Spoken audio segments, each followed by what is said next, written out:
Thanks to GreenFleet and all the sponsors, Colin and the team. I think this is a fantastic initiative. And you know, the work that GreenFleet do to break down some of the fear, the jargon, kind of put this journey that everybody's on into language that everybody can understand. You know, I think I'm wholeheartedly behind that.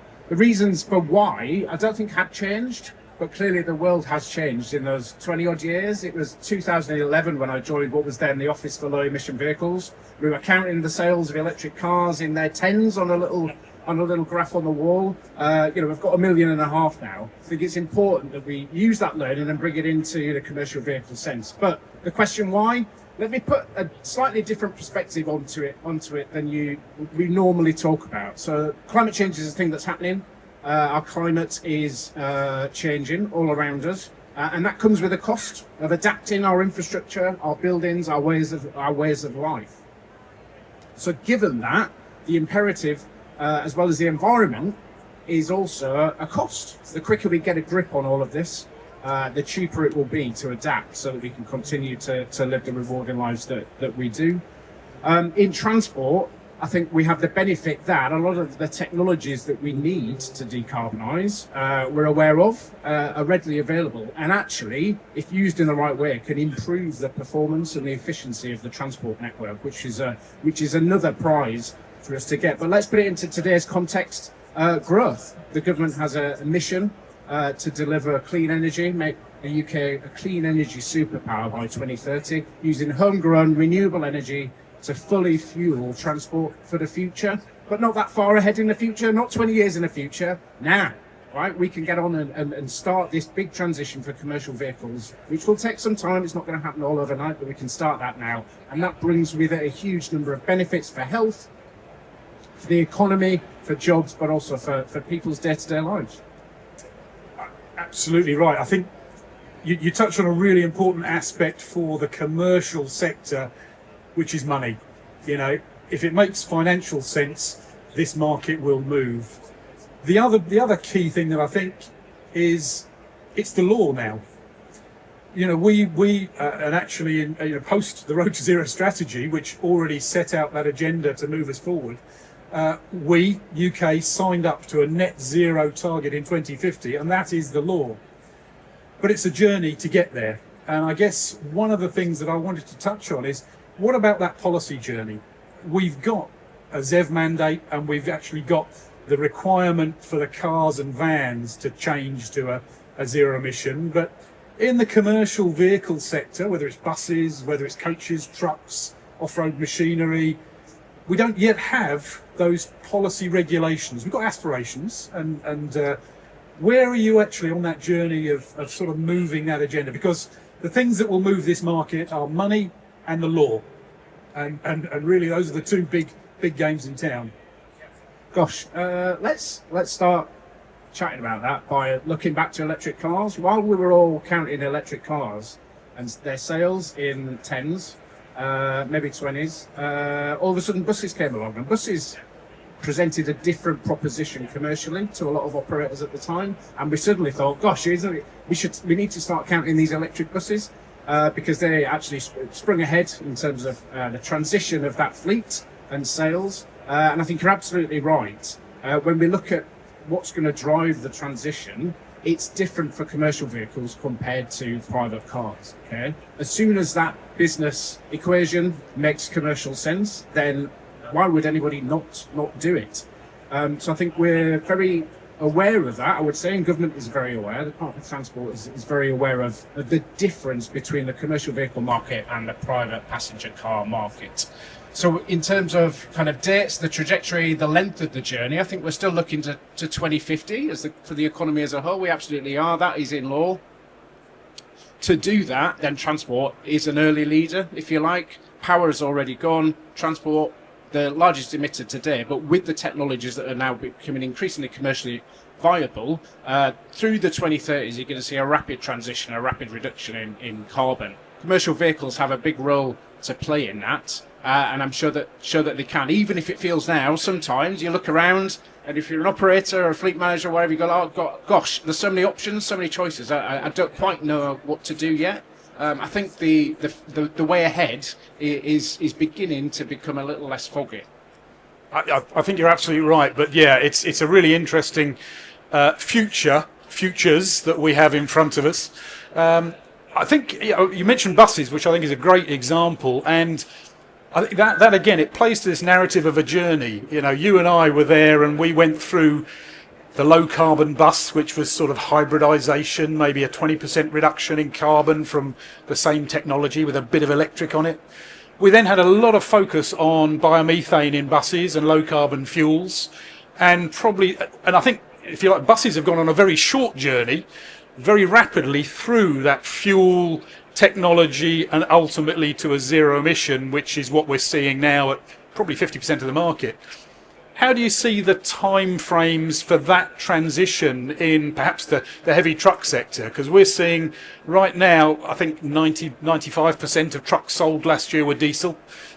So we've got to decarbonise our fuels very rapidly, because that electric future is going to take some time to develop. And we'll come on to ZHID, which is one of the key things, of course, as well. But what about, do you see that fuel transition being a key part in the heavy sector? Yes, yeah, I do. I think it's difficult to not have two perspectives on the journey ahead. The slightly longer term, which is actually some people's today, battery electric, hydrogen fuel cell, they provide a clean technology that works for some people today, and in the future they're definitely going to be able to take care of an awful lot of the use cases that we understand and know about today, and work within operators' business models. I think there are things that you can do today, quite clearly. We're sat on a stand with people who generating, producing and selling HVO, for example. We've got some great examples of fleets doing things to reduce their impact on the environment today with the things that are available to them, without having to necessarily be fearful of not being also preparing for the longer term future where clean technology takes over and battery electric is more prevalent alongside hydrogen fuel cell. Yeah, I absolutely. I think certainly we've spoken about this many times about how all of these technologies have a role. They probably all have a time as well, a here and now and an end date, and we don't necessarily know exactly what those are at the moment. But I know you've been, a key sort of supporter of a technology neutral approach as far as possible, and it gets difficult sometimes. Yes. throughout government policy and things. I guess one area that we haven't touched on, and what I missed out in my introduction, was Dr. Bob Moran. So Bob is actually a very well qualified engineer, realist and evidence-based policy. So one of the steps that we need to talk about and that we see around is understanding where we are today. Data-driven policy, evidence-based policy. What more can we do in that space? Because one of our calls is, if you don't know where you're on the journey at the moment, you really can't take the next step. So let's understand. And the first step is measure your fuel, measure your vehicles, understand your operation. But I think that whole data aspect, that's an area where perhaps we can move forward more quickly. Gosh, yeah. I mean, I should say, yeah. So I am an engineer. I used to crash cars in the private, for Ford once upon a time. On purpose. On purpose. Yeah, not for fun. And then moved into the department as an engineer, which 20 odd years ago was a very different proposition before making the switch to policy.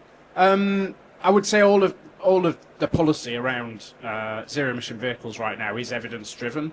And data, and generating data to allow confidence for everybody that the decisions that people are taking, the future ahead, what technologies can deliver on the road in particular. I think that is absolutely critical. And if the data doesn't exist for something, then I think it's the job of us all, me in particular, I guess, to make sure that we go out there and find it and reassure people. And it's policy has to be built upon that solid evidence base. Absolutely. I think that comes on to a key point that often gets debated is, it's a tailpipe zero emission target. That's the DfT's responsibility. But I know through working with you that we have, in our work on fuels over many years, we've looked at that whole well-to-wheel transition, and OZEV themselves have done a lot of work around life cycle. So as the DfT, your regulations are tailpipe, but you're interested in the whole picture of where the energy is coming from, where the fuel's coming from, where your vehicles and your batteries and your resources are coming from, because net zero ultimately needs to be a complete picture, not tailpipe zero. Yeah, that's absolutely right. The regulation is a lever that drives a certain thing to happen and hopefully deliver an outcome, but there are a huge number of different things that are working on the transition to zero emission vehicles. So that regulation isn't, if you like, some kind of mantra or script. It's something that's been very carefully designed to work with. If we look at the ZEV mandate, to very carefully to work with our automotive industry on this transition, as well as deliver what we need for consumers out there. It's interesting, you were talking earlier, life cycle is very important. The RTFO obligation arguably has had the biggest impact, if we just look at carbon, of any policy of government in all this time, since 2008. The E10 petrol, which I know you're very familiar with, the amount of carbon that has saved coming out of those exhausts is absolutely crucial. And part of the journey, which if you take a step back out from, has put the UK in a really good position to look at what we can do with lower carbon fuels, sustainable fuels of the future in areas such as maritime and aviation, moving beyond road transport. Absolutely, we could talk for hours about that. I guess you touched on regulation, so as a parting gesture, what can we look forward to in regulation? What's coming up? Go on, you're amongst friends here, Bob. What's the next steps on your journey of policy in this space, particularly related to the commercial vehicles? Gosh, what an interesting question. Sorry, I didn't prime you for that one. How to answer that? What can you expect? Well, in a few days' time, we're not. Look, I think if we look at the experience through the zero-emission vehicle mandate, as it's known, the vehicle emissions trading schemes, then that is, I would say, smart regulation. Okay, it has set a solid foundation, which everyone can look at, a stable policy environment, and allowed people and businesses to invest for the future on the basis of that. Now, that includes energy infrastructure, charge point operators, energy companies, as well as automotive manufacturers, for example. Okay, I think you could look and should ask for and expect a similar smart piece of regulation to come through for other areas of road transport in the future. Definitely a partnership approach, definitely, as we did with the zero-emission vehicle mandate, an awful lot of talking over an awful long time, as it seemed, 3 to 4 years to get the ZEV mandate in and right.